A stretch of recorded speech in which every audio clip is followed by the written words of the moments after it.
Have you ever played a skateboarding game and felt inspired to try the real thing for yourself? Well, that was me as a little kid, and I actually got pretty good at skateboarding. In fact, I'm still pretty good at skateboarding.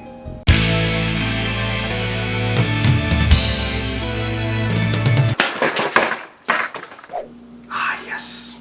I've still got it. Tony Hawk, the man himself, is no slouch when it comes to putting his name on anything, especially video games. There is a massive line of titles that go from one generation to the next, but there's one that has always stuck out to me the most, and that is Tony Hawk's Underground. This isn't just another skateboarding game, it's a compelling story about a skater and his journey from rags to riches.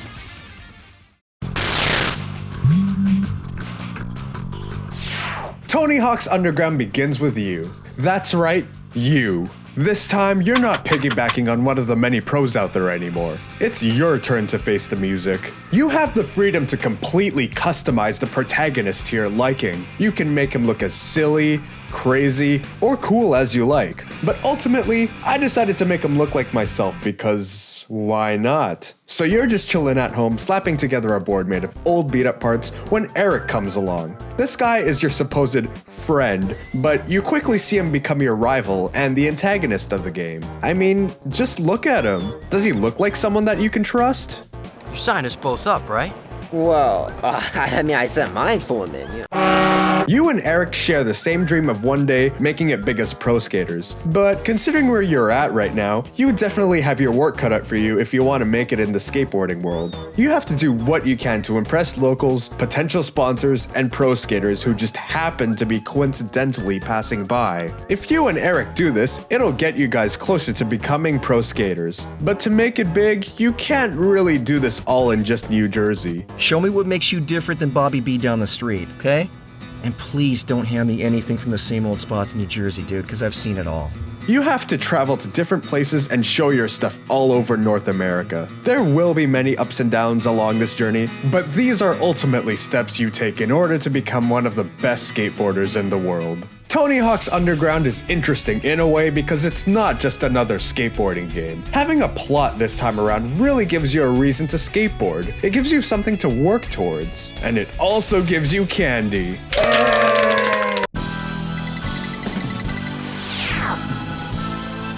If you've played any of the Tony Hawk games before this one, you'll be happy to know that your knowledge of the Tony Hawk controls transfer over pretty well. There's a few extra bells and whistles to learn on top of that, but it's pretty much the same deal. If you haven't played a game like this before though, this game is very good about shooing you into the world of skateboarding. The campaign has the courtesy to give you step-by-step tutorials of the basics so that you're ready to go in no time. To progress through the game, you have to skate around the area that you're in and find yourself goals to meet. As the game is split up into chapters, you'll need to meet enough goals in order to progress to the next chapter. The cool thing about these goals is that it pushes your limit in this game and forces you to improve your ability to do tricks. After all, you can't become one of the pros if you don't get your basics down first. While a lot of the goals you need to meet relate to skateboarding, there are others as well that are completely different in order to break up the pacing of the game. For instance, there are goals that require you to drive vehicles. This introduces a problem I have with this game. Sure, it's a nice idea to try something completely new in a Tony Hawk game like this one, but it only works if you actually execute it well. The driving controls feel like they're an afterthought and control horribly. With that said though, it's not bad enough to take away from the enjoyment of the game, so my advice to you is just to take this game for what it is.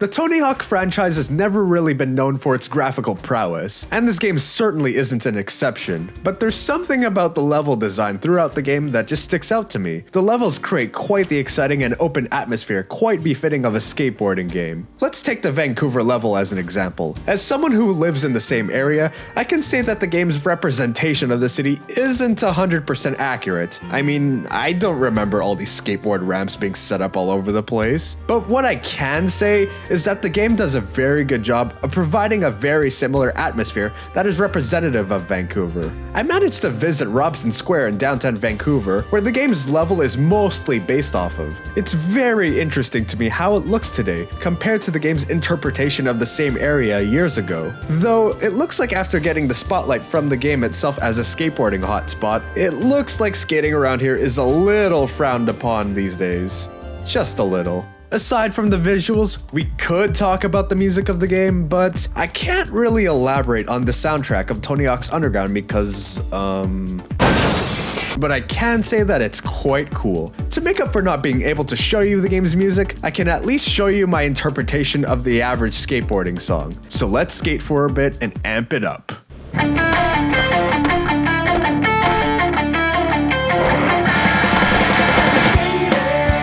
Yes, I am! On a skateboard! Oh, yeah! I'm skating! That's the way! On a skateboard! That's right! If you want to be cool, you should skate on a skateboard. I've done multiple playthroughs of this game, and I feel I can safely say that it never gets old to me. I'm not sure if I can pinpoint exactly what makes me like this game so much, but I think that's just because this is one of those games that is better than the sum of its parts. Every part about this game just works so well together and presents itself as a fun-filled interpretation of the skateboarding world. Even if you're not athletic enough for the real thing, this game at least does a great job of fulfilling that skateboarding fantasy for you. I know there are a lot of Tony Hawk games within the franchise, but if you're gonna pick any of them to play, I highly recommend this one. Not only do you get solid gameplay that represents the Tony Hawk series, but you also get a story mode that is surprisingly compelling. I think this game gives you something that you can identify with, and that is having a rival you can work towards triumphing over. Real life may not always cater to our wishes by providing that one douchebag you would love to one-up, but we always have video games like this one to fill whatever voids we might possibly have. Well, that's Tony Hawk's Underground. It might be a little rough around the edges here and there, but it's still one of my favorite skateboarding games of all time.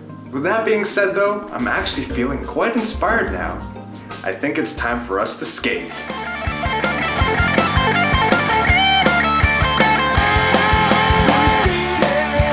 Look at you! You're doing it right! Yungtown, take it away, my friend! I'm a dude on a skateboard, case closed, save your applause when I fall from tripping on an acorn. I'm a comical monster without on riding, cracking my nuts, impossibly vomiting all on the sidewalk, my fault, I'm gone running away like a chump, yeah, I lost!